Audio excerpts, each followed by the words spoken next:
Hi everyone, my name is Sangeeta and I'm a member of the SMA Youth Wing. Today I will be showing all of you how to make rosewater shortbread cookies. SMA and SMA Youth Wing are together hosting a number of programs with the intention of raising funds to assist those impacted by the COVID-19 pandemic. The COVID-19 pandemic has significantly impacted people's health, taxed healthcare systems, and affected businesses all over the world. We would be grateful if you would contribute towards SMA's fundraising efforts. There is a link available underneath this video, so please feel free to donate as much as is possible for you. So now let me begin by showing you what are the ingredients that you need to prepare the rosewater shortbread cookies. First, we'll start with plain flour. You would need 292 grams of plain flour. What I've done is that I've used this really handy device and I've sifted the flour. So it's really interesting. You just pour a little bit of flour straight from your packet and it just flows like magic without it scattering everywhere. So this is available from IKEA, by the way. So 292 grams of plain flour, 227 grams of unsalted butter. For your reference, I've used Anchor here. This is 133 grams of granulated sugar. Granulated sugar basically means caster sugar. It's not fine sugar. You need a little bit of the texture in your shortbread cookies, so I wouldn't use fine sugar. Then we have rose water. This is available from Poon Huat. That's where I got it from. It's a really nice concentrated rose water. So I wouldn't use very much of this. I've only used 3/4 teaspoon of it in my recipe. Then you need thickened cream. That's 3 tablespoons of thickened cream. Or if you can't find thickened cream, I'd use double cream or heavy cream. A little bit of vanilla essence, just about 1/2 teaspoon or so. Salt. In this recipe, I've used coarse sea salt. Pistachios as a topping. There would also be white chocolate buttons, which I will show you at the end of the video, and dried rose petals, which we will sprinkle into the batter. I also have these really pretty cookie cutters that I'll be using to slice up the dough so that it's easier to bake. So what I have here is a standing mixer with a paddle attachment that I've used here. First, I will take the butter and pour it all in. Then take the sugar and pour it in.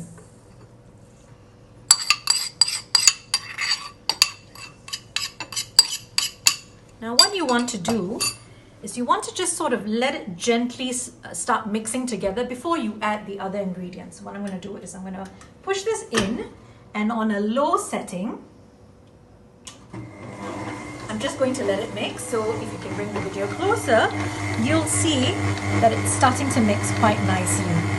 You don't need to let it mix a lot of the way first before you add the other ingredients, but it's just to let this, let the first 2 sets of ingredients be incorporated first.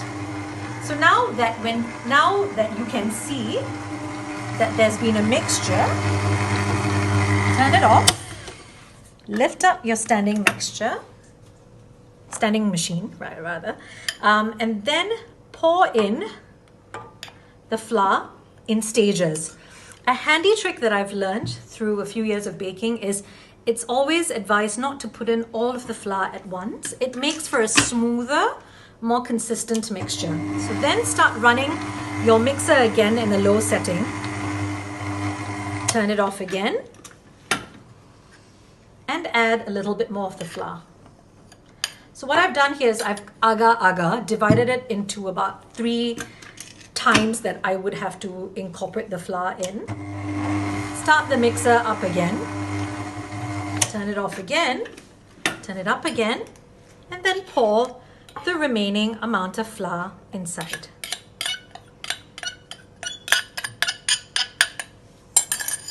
Now you'll see by now as you're mixing that there is some of the batter on the sides of the mixer. So what you need to do is just take your spatula and sort of move it along the sides, scraping the sides so that all of the batter gets incorporated when you use your paddle attachment to whisk the mixture.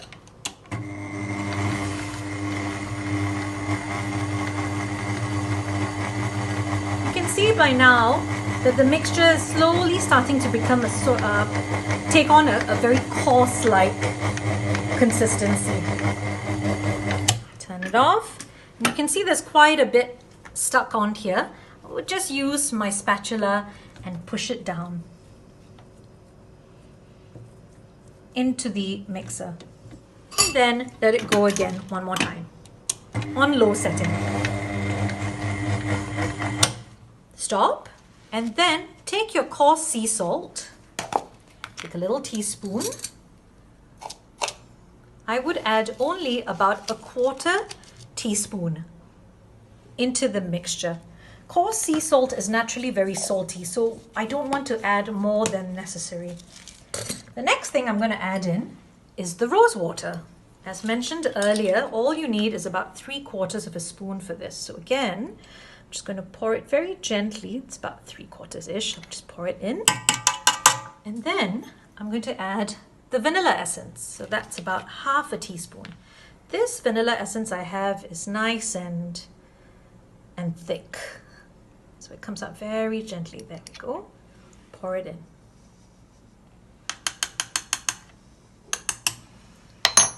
So now I've added those 3 things inside. What I now want to do is add the rose petals.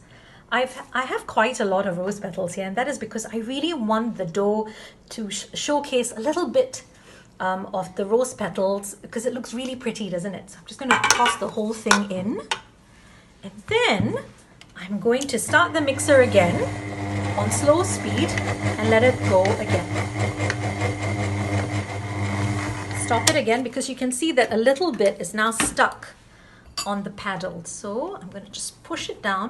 Push, push, push, push. I can really smell that lovely rose water coming through, which is exactly what you need for this recipe. Okay, so I'm going to just scrape everything through. Then I'm going to just mix it nicely again after scraping the sides. Just do the sides a little bit, just push it down. And then do a little mix one more time.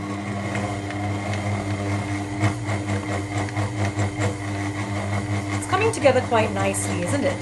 So now what you do is stop the machine and you have your thickened cream. You need to put 3 tablespoons of your thickened cream inside. So I have a tablespoon right here and I pour the thickened cream in. So that's 1, 2, 3. I move everything together. So it's nicely mixed. It's a thick batter now. Lift it up again. You can see that it's a little sticky on the sides, which is why it's getting stuck on this. All you need to do is just push it down again. Again, do the sides nicely. Push it down again. And then give it a final mix, but this time set it on a slightly higher setting.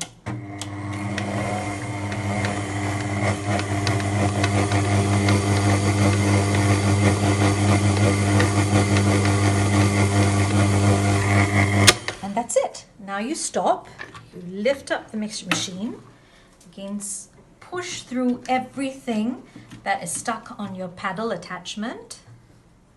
Okay, perfect. Now what I'm going to do is I'm going to put this onto this board. As you see here, I've put a little piece of cling film, just enough to cover the board. Pour it into the center of the board, right in the middle of the cling film. Gets a little bit difficult to push it down because it's quite a heavy, dense mixture, but as long as you've got a tight grip on your mix bowl, you should be fine. Now what I'm going to do is I'm going to put this aside. I have this that looks nice and thick. I'm going to use my cling film and I'm going to wrap it so all of the mixture is tightly contained together like this. Now what I'll do is when it's tightly contained like this, I'll use my trusty rolling pin very lightly just to make a simple disc of sorts. Very gently. You don't want to rip the cling wrap. You see what I've done here is I've created a very simple, very nicely packed mixture.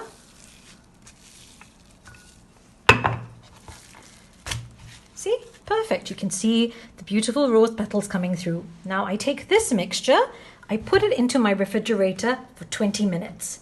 In that time, turn on your oven, preheated at a temperature of 180 degrees Celsius. You want your oven to be just nice and ready for the time that this mixture is slightly hardened.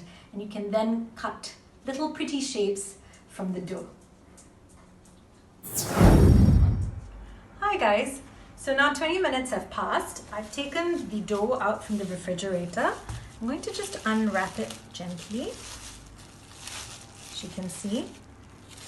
It's definitely still a little sticky, but has hardened a fair bit since it's been in the fridge. What I'm going to do now, to move this aside, I've taken 2 sheets of parchment paper, also known as cooking paper, baking paper. This is the brand that I've used. My husband got it from cold storage. So here it is. Put 1 piece here. Pour out the dough into the middle. There we go. Now take the other piece of parchment paper and put it over the dough. You can see it like this, okay? Now we're going to have to roll out the dough and we need it to be a 1/4 inch thick so that it's easy to press out the shapes using the cookie cutters. I don't have a ruler, but I have a nice handy tape measure. So I'm going to use this just to gauge how much a 1/4 inch is, and it looks like it's about this much. So I'm going to roll out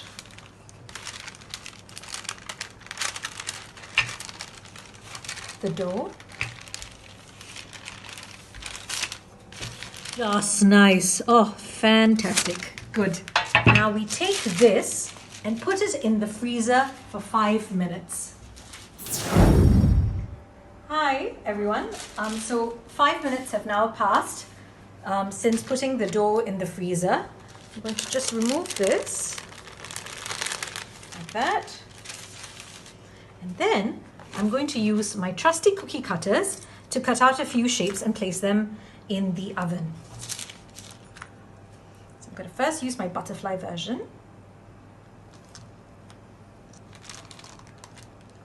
It's quite nice. There we go.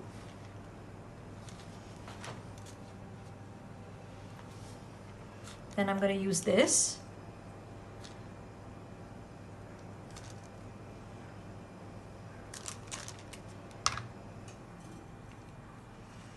Just cut out a few more shapes. I mean, it's going to take me some time to do the entire thing. So I'm just going to do a few more shapes for you so that you have an idea of how it's supposed to be done. So what you need to do is, once you've taken a few shapes out and it looks like the shape of your dough is now changing, understandably, as you're cutting more and more pieces, just fold the dough, roll it out again to about a 1/4 inch thick again. If it's gone slightly soft, put it in the freezer for 5 minutes or so. So I've got about 3 shapes here. I'm just going to cut one more for you here.